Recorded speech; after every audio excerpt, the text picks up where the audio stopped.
Bismillahirrohmanirrohim. Hal yastawiyan. Bu ikisi barobar bo'lurmi deb nomlanadigan darsimizning bugun 23-si. Bugungi darsimiz oliy himmatlik va himmatsizlik.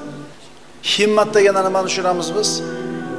Oliy himmat odam desa nimani tushunamiz biz? Faqat saxovat tushunamiz. Yo'q, biz u saxovatni aytmoqchi emasmiz.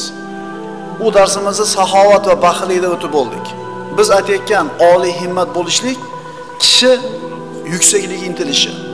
Oliy himmat bo'lish inson o'zini oldiga maqsadlarni eng oliysini qo'yishi.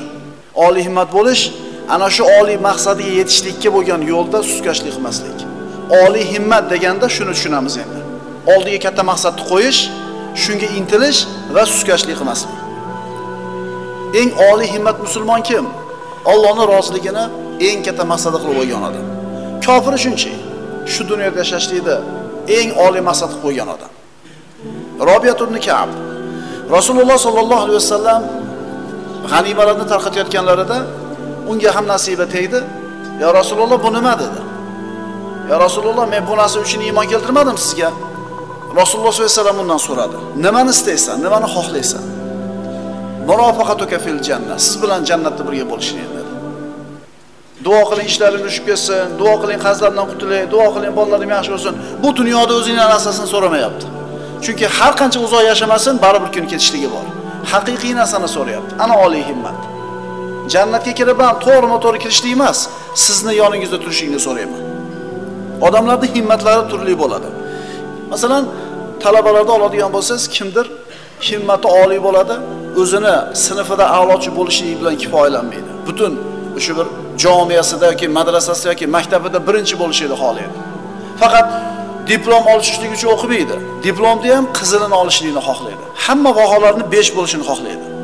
Yana bir shunday bir talab ilmlar bor, taliblar himmatsiz. Shu eplab kunini o'tkazib olsa bo'ldi. Eplab bir 3 olsa-yu, ekzamindan bir bola qo'lini maqsa, o'tib qo'liga diplom olsa bo'ldi. U ham talib, bu ham talib. Bunisi oliy himmat, ikkinchisi himmatsiz. Birodarlar, oliy himmat inson maqsad qilgan amalini qila olmasa ham ajrni olaveradi. Masalan, nima deymiz? Bugun falon ishlarni qilaman dedi, ulgiyman hammasiga deb harakat qildi, olib qoldi. Qila olmadi, lekin ajrni olaveradi. Nima uchun? Himmati oliy edi. Qasd qilgan edi shuni, sidqidildan qilishlikni niyat qilgan edi, lekin Allohning taqdiri bilan qila olmadi. Demak, niyati baland edi, himmati oliy edi, qilmasa ham ajrga ega bo'laverdi. Payg'ambarimiz sollallohu alayhi vasallam Haybar g'azotida g'animalarni tarqatar ekan, bir arobiy kelib Rasululloh sollallohu alayhi vasallam iymon keltirdi. Rasululloh unga ham o'ljani berdi. Haligi arobiy, "Ya Rasululloh, men bu narsa uchun iymon keltirmadim sizga. Bu narsa uchun sizga ergashganim yo'q" dedi. "Ha, nima deb ergashding menga?" "Mana shu joyimga" deb kekirtagini ko'rsatdi. "Kamon o'qi saylib, jangda o'lib, shahid bo'lib jannatga kirishlik uchun iymon keltirdim sizga" dedi. Ertasi kungi jangda uni olib kelishdi. Haqiqatan o'sha jangda u kishi qatl qilindi.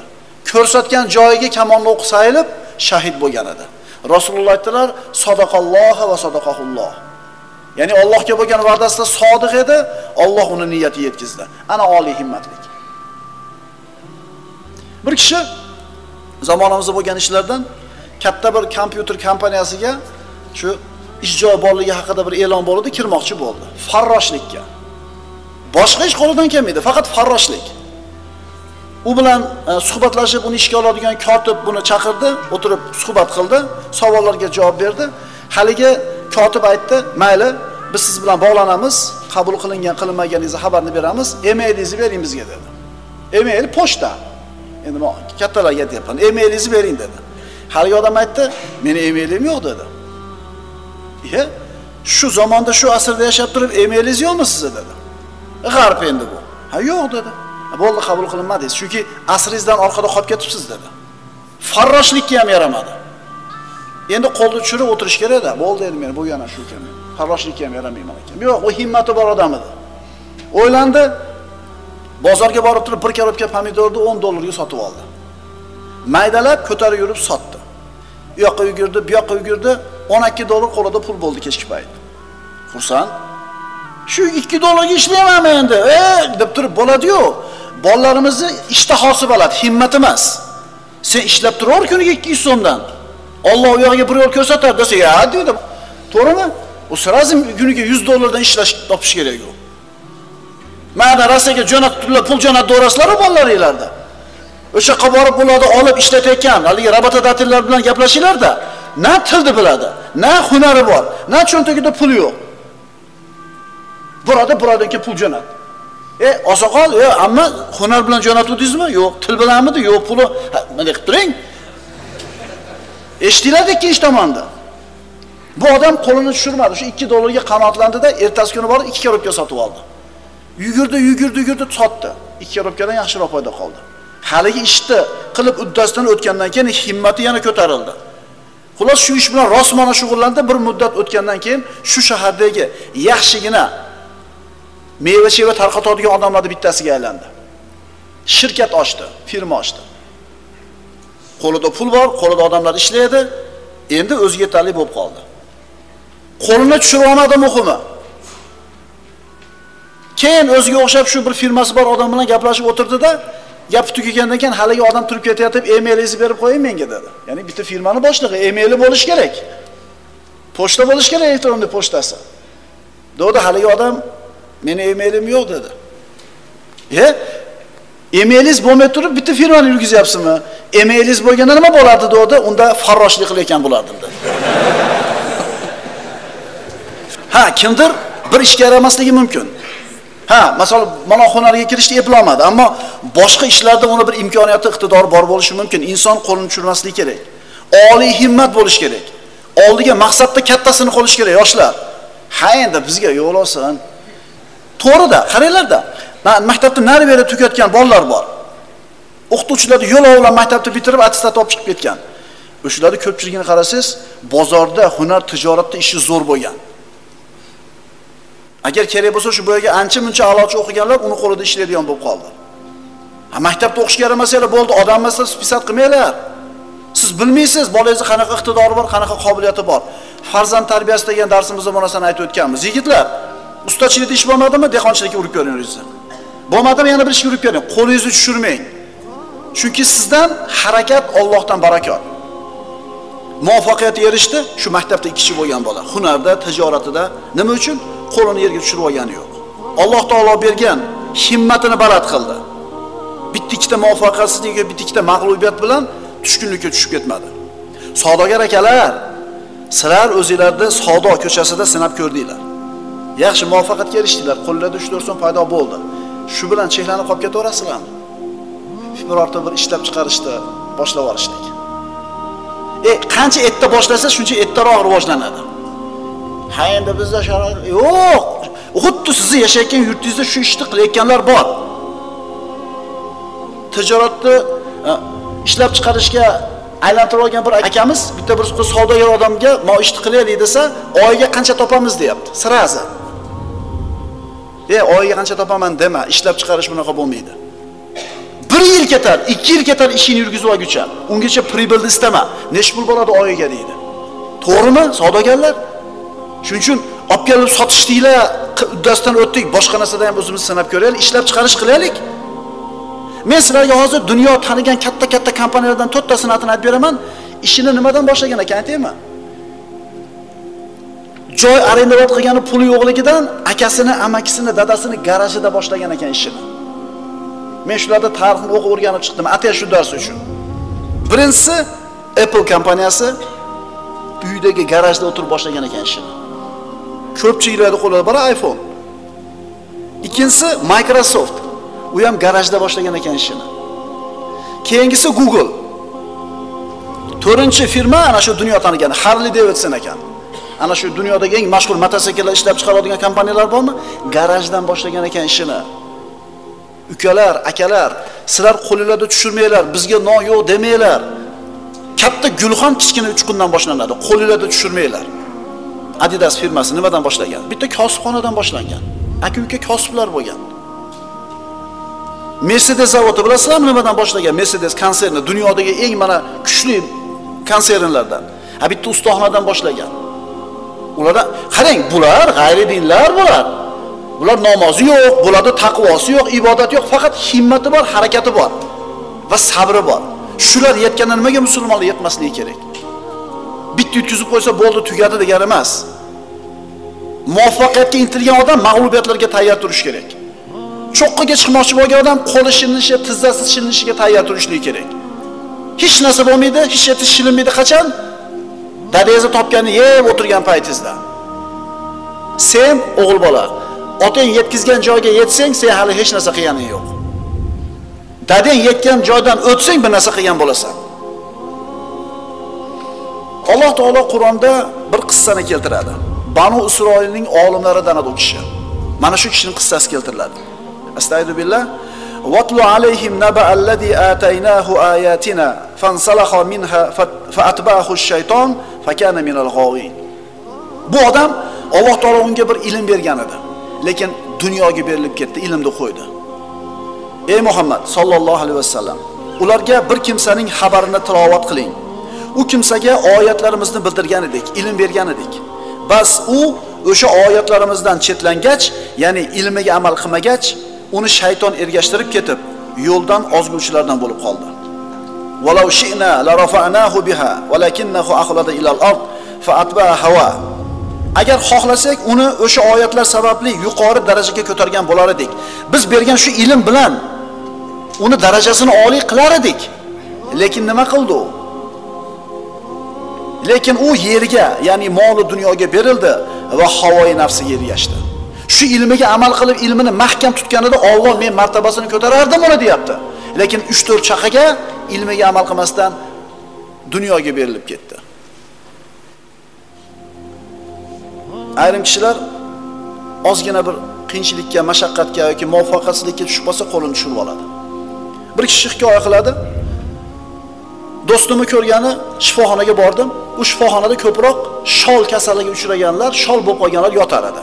Meni do'stimni xonasiga yaqin xonada butun a'zolari shol bo'lgan bir yigit yotar edi. O'tib ketayotib salom berib o'tib ketar edim. Ajib narsa shuki, uni ro'parasiga Qur'onni shuni ilib qo'yishgan edi, mushafni. Hali yigit harakatdan qolganim bilan Qur'on yodlashning imkoniyatim to'xtab qolgani yo'q-u deb qasd qilib, shu har kuni kitobga qarab turib Qur'on o'qir ekan. Oradan bir qancha vaqt o'tganda shifoxonadagi do'stim bir kun aytayapti. Hali yigitni eslaysanmi? Ha, eslayman. Qur'onni yodlab tugati shu yigit. Ana himmat. Kimdir bunaqa kasalga uchrasa, umuman o'ziga o'zi yopilib qoladi. Birovga gapirmay qo'yadi. Holatini o'zi tang qilib oladi. Bir kuni payg'ambarimiz sollallohu alayhi vasallam, qaranglar, payg'ambarimiz sollallohu alayhi vasallam agar so'rasanglar Firdavsul a'loni so'ranglar deganlar. Amallarimiz shu eson-omon jannatdan bunday o'malab o'tib olsak o'zi katta gap, to'g'ri. Lekin Rasululloh bizni himmatimizni oliy bo'lishini istayaptilar. Payg'ambarimiz sollallohu alayhi vasallam bir kuni sahobalarga qarab, "Ey, Banu Isroildagi bitta kampir chaligan bo'lmaysizlarmi?" dedilar. Kim edi u kampir? Nimani orzu qilgan edi? Bir arobiy payg'ambarimiz sollallohu alayhi vasallam oldiga kelganida Rasululloh sollallohu alayhi vasallam unga ikrom ko'rsatib so'ra dedilar. So'ra hojatingni. Rasululloh, mingani bitta tuya bo'lsa, bir echki bo'lsa-ki, ayolim sog'ib bizga sutini bersa, deganda payg'ambarimiz sollallohu alayhi vasallam shu gapini aytdilar. "Ey, Banu Isroillik bitta kampir chaligan bo'lmaysizlarmi?" Ya Rasululloh, kim edi o kampir? Nima qiladi o kampir? Bu hadis sahih birodarlar. Musa alayhissalom hadisning mazmuni. Musa alayhissalom Banu Isroil bilan Misrdan chiqqanidan keyin yo'lni yo'qotib qo'yishdi.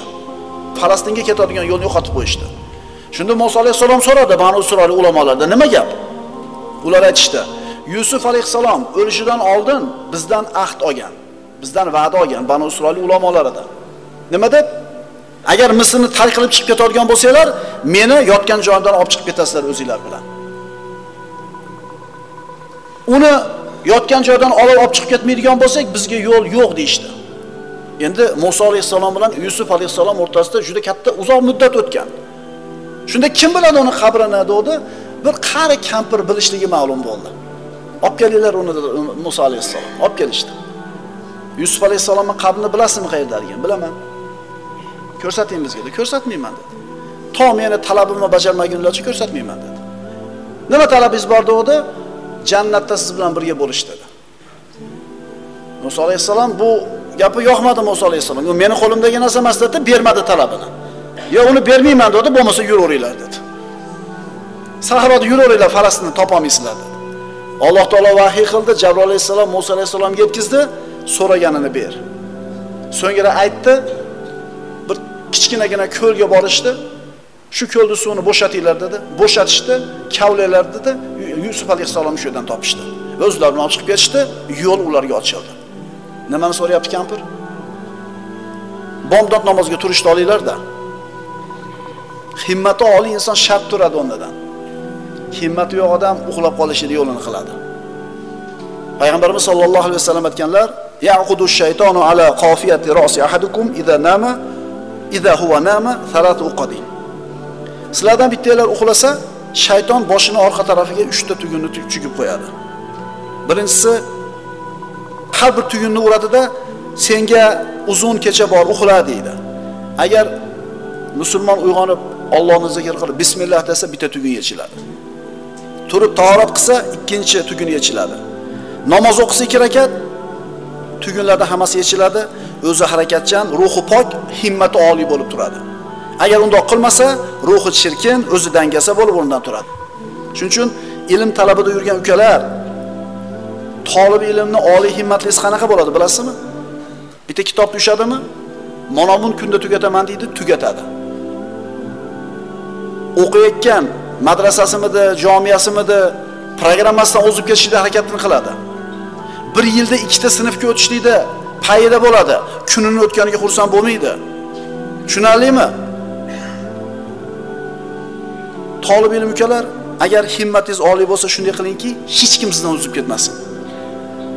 Sizga yetishlikda o'ylashib ham qo'yishmasin, bari yeta olmaymiz unga deysin. Shu darajada harakat qilishlik kerak. Shunaqalardan bir narsa chiqadi. Shunaqalardan.